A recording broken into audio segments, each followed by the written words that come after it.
យើងរស់នៅក្នុងសង្គមមួយច្បាស់ណាស់នៅពេលដែលយើងសម្រេចចិត្តថាយើងចង់ធ្វើអ្វីមួយគឺយើងមិនអាចគេចផុតពីកសែភ្នែកការវិនិច្ឆ័យឬក៏ការមើលងាយរបស់មនុស្សជុំវិញខ្លួនទេ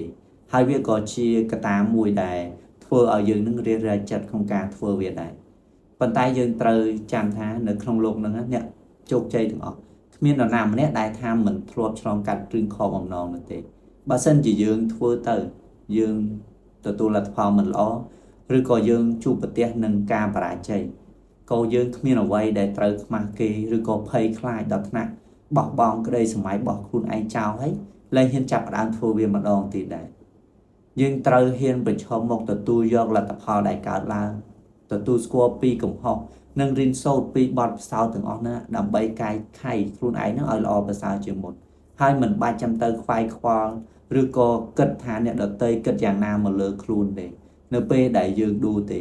យើងត្រូវចាំថាបើសិនជាយើងធ្វើក្នុងពេលឥឡូវនេះយើងមិនទាន់ទទួលបានផ្លែផ្កាឬក៏វាមិនទាន់បានអ្វីតាមដែលយើងចង់បានវាមិនមែនមានន័យថាយើងបរាជ័យទេប៉ុន្តែវាគ្រាន់តែជាសារដាស់តឿនយើងឲ្យយើងនឹងខំប្រឹងប្រែងនិងរៀនសូត្របន្ថែមទៀតតែប៉ុណ្ណោះព្រោះឯតម្លៃរបស់យើងវាមិនមែនស្ថិតនៅលើការវិនិច្ឆ័យរបស់អ្នកដទៃទេប៉ុន្តែវាស្ថិតនៅលើការដែលយើងនឹងមិនប្រំបោះបង់ចោល